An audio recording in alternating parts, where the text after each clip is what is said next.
جمعية الدعوة والإرشاد وتوعية الجاليات في العيساوية. عقیدۃ الصحیحہ الدرس السادس. بسم اللہ الرحمن الرحیم. الحمد للہ وحدہ والصلاة والسلام علی من لا نبی بعدہ وعلی آلہ وصحبہ اجمعین ومن تبعہم بإحسان الی یوم الدین. میرے بھائیو، آج جمعیت الدعوہ والارشاد بالعیساویہ سے چھٹے درس کا افتتاح ہو رہا ہے. انشاءاللہ اللہ سے دعا ہے کہ اللہ ہمیں اس پر عمل کرنے کی توفیق عطا فرمائے. اس سے پہلے حضرت محمد صلی اللہ علیہ وسلم کے اصحاب اس آیت کے بہترین درجہ کے انسان ہیں. حدیث میں اللہ کے نبی نے فرمایا، خیر القرون قرنی ثم الذین یلونہم ثم الذین یلونہم.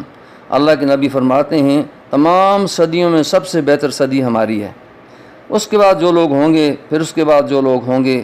نیز اہل سنہ اس بات کا بھی اعتقاد رکھتے ہیں کہ صحابہ رضی اللہ عنہ میں سے سب سے افضل ابوبکر صدیق رضی اللہ تعالیٰ عنہ، پھر عمر فاروق رضی اللہ تعالیٰ عنہ، پھر حضرت عثمان ذو النورین رضی اللہ تعالیٰ عنہ، پھر علی المرتضیٰ، اور ان کے بعد بقیہ عشرہ مبشرہ رضی اللہ تعالیٰ عنہم اجمعین ہیں. ان کے درمیان آپس میں جو اختلافات ہوئے، ان کے بارے میں اہل سنہ میں سکوت اختیار کرنے کا موقف اپنایا گیا ہے. ان کا خیال ہے کہ اہل سنہ اس بات کا بھی اعتقاد رکھتے ہیں کہ صحابہ میں سے سب سے افضل ابوبکر صدیق رضی اللہ تعالیٰ عنہ، اور پھر عمر فاروق رضی اللہ تعالیٰ عنہ، پھر حضرت عثمان ذو النورین رضی اللہ تعالیٰ عنہ، پھر علی المرتضیٰ، اور ان کے بعد بقیہ عشرہ مبشرہ رضی اللہ تعالیٰ عنہ اجمعین ہیں. ان کے درمیان آپس میں جو اختلافات ہوئے، ان کے بارے میں اہل سنہ میں سکوت اختیار کرنے کا موقف اپنایا گیا ہے. ان کا خیال ہے کہ انہوں نے اجتہاد سے کام لیا تھا، لہذا جن کا اجتہاد صحیح تھا ان کو 2 اجر ملے گا، اور جن کا اجتہاد صحیح نہ تھا ان کو بھی 1 اجر انشاءاللہ ضرور ملے گا. اس طرح اہل سنہ مومن اہل بیت سے محبت رکھتے ہیں اور ان سے انتہائی اپنائیت اور انس محسوس کرتے ہیں. ان کے دل میں تمام ازواج مطہرات سے بھی تعظیم اور احترام کا جذبہ ہے، اور وہ ان کو تمام اہل ایمان کی مائیں سمجھتے ہیں، اور ان سب کے لیے اللہ سے رضا طلبی کی دعا کرتے ہیں. اس کے برعکس روافض میں جو اصحاب رسول صلی اللہ علیہ وسلم سے بغض رکھتے ہیں اور ان کو گالیاں دیتے ہیں، ان سے اظہار برات کرتے ہیں، اور جو اہل بیت کی محبت میں غلو سے کام لیتے ہیں، اور ان کو اللہ تعالیٰ نے جو مقام بخشا ہے وہ انہیں اس سے بھی زیادہ درجہ دیتے ہیں. اور اسی طرح نواسب جو کسی قول یا عمل سے اہل بیت کو تکلیف پہنچاتے ہیں، اہل سنہ ان کے طریقے سے بیزاری کا اظہار کرتے ہیں. ان سارے دروس میں جو باتیں بیان کی گئی ہیں، یہی اسلامی عقیدہ ہے جس کے ساتھ اللہ تعالیٰ جس کے بارے میں اللہ کے نبی صلی اللہ علیہ وسلم ارشاد فرمایا، الحدیث لا تزال طائفۃ من امتی علی الحق منصورا لا یضرهم من حزلهم حتی یاتی امر اللہ. میری امت میں برابر ایک گروہ حق پر قائم رہے گا جس کو اللہ کی تائید حاصل ہوگی. لوگ ان کا ساتھ چھوڑ کر ان کو کوئی نقصان نہیں پہنچا سکیں گے حتیٰ کہ اللہ کو حکم آن پہنچے گا، یعنی قیامت آ جائے گی.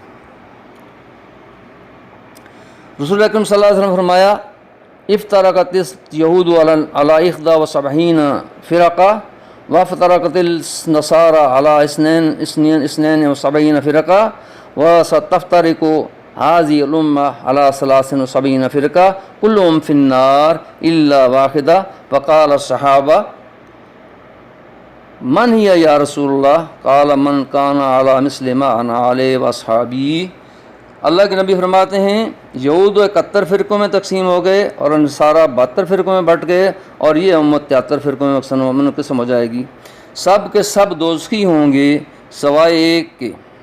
صحابہ رضی اللہ عنہ نے ارشاد یہ فرمایا کہ یا رسول اللہ وہ کون سا فرقہ ہوگا؟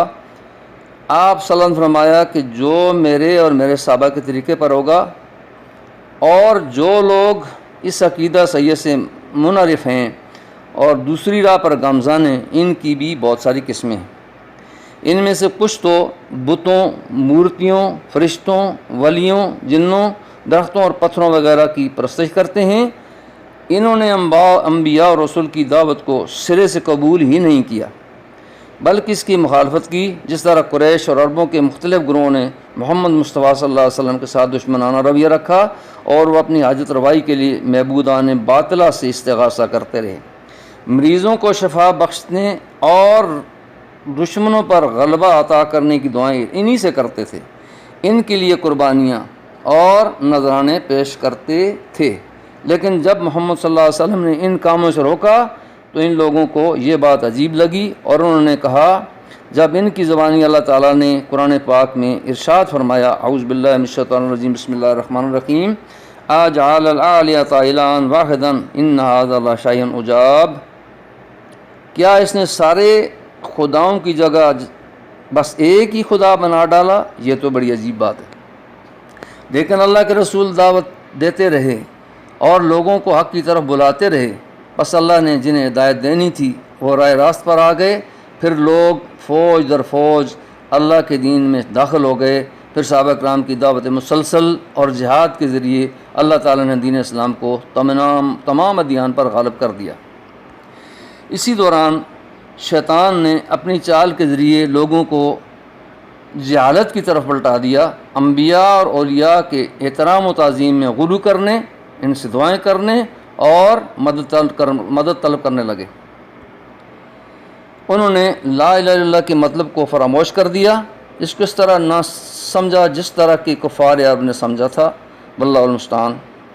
ان لوگوں کے قول کو ان کی زبانی قرآن پاک میں یوں ارشاد فرمایا، القرآن، اعوذ باللہ من الشیطان الرجیم، بسم اللہ الرحمن الرحیم، ما نعبدهم الا لیقربونا الی اللہ زلفیٰ، سورۃ زمر، ہم تو ان کی عبادت صرف اس لیے کرتے ہیں کہ وہ ہمیں اللہ تعالیٰ تک رسائی دلائیں۔ اللہ تعالیٰ نے اس شبہ کا رد کرتے ہوئے فرمایا، اعوذ باللہ من الشیطان الرجیم، بسم اللہ الرحمن الرحیم، وَيَعْبُدُونَ مِن دُونِ اللَّهِ مَا لَا يَضُرُّهُمْ وَلَا يَنفَعُهُمْ وَيَقُولُونَ هَؤُلَاءِ شُفَعَاؤُنَا عِندَ اللَّهِ، یہ لوگ اللہ کے سوا ان کی پرستش کر رہے ہیں جو ان کو نہ نقصان پہنچا سکتے ہیں اور نہ نفع، اور یہ کہتے ہیں کہ یہ اللہ کے پاس ہمارے سفارشی ہیں۔ اللہ پاک نے اس کا رد کرتے ہوئے فرمایا، اعوذ باللہ من الشیطان الرجیم، بسم اللہ الرحمن الرحیم، قُلْ أَتُنَبِّئُونَ اللَّهَ بِمَا لَا يَعْلَمُ فِي السَّمَاوَاتِ وَلَا فِي الْأَرْضِ سُبْحَانَهُ وَتَعَالَىٰ عَمَّا يُشْرِكُونَ، اے نبی صلی اللہ علیہ وسلم ان سے کہو، کیا تم اللہ کو اس بات کی خبر دیتے ہو جو نہ وہ آسمان میں جانتا ہے نہ زمین میں؟ پاک ہے وہ اور بالا و برتر ہے شرک سے جو وہ کرتے ہیں۔ دوسرے مقام پر اللہ کا فرمان ہے، اعوذ باللہ من الشیطان الرجیم، بسم اللہ الرحمن الرحیم، والذین اتخذوا من دونی اولیاء ما نعبدهم الا لیقربونا الی اللہ زلفیٰ، رہے وہ لوگ جنہوں نے اللہ کے سوا دوسرے سرپرست بنا رکھے ہیں اور اپنے فعل کی یہ توجیہ کرتے ہیں کہ ہم تو ان کی عبادت صرف اس لیے کرتے ہیں کہ وہ اللہ تعالیٰ تک ہماری رسائی کرا دیں۔ اللہ تعالیٰ نے اس کا بھی رد کرتے ہوئے فرمایا، اعوذ باللہ من الشیطان الرجیم، بسم اللہ الرحمن الرحیم، ان اللہ یحکم بینہم فیما ہم فیہ یختلفون ان اللہ لا یہدی من ہوا کاذب کفار، اللہ تعالیٰ یقیناً ان کے درمیان ان تمام باتوں کا فیصلہ فرما دے گا جس میں وہ اختلاف کر رہے ہیں۔ اللہ کے کسی ایسے شخص کو ہدایت نہیں دیتا جو جھوٹا اور منکر حق ہو۔ بس اللہ تعالیٰ نے واضح فرما دیا کہ غیر اللہ سے دعا اور خوف و امید کے ذریعے اس کی عبادت کرنا اللہ تعالیٰ سے کفر ہے۔ نیز اللہ تعالیٰ نے ان کے اس زعم کو جھٹلایا کہ ان کے معبودان باطل انہیں خدا سے قریب کرنے والے ہیں، حالانکہ یہ دھوکے میں ہیں۔ آج کا درس اسی پر ختم ہوتا ہے۔ وما علینا الا البلاغ، وصلی اللہ تعالیٰ علی نبینا محمد۔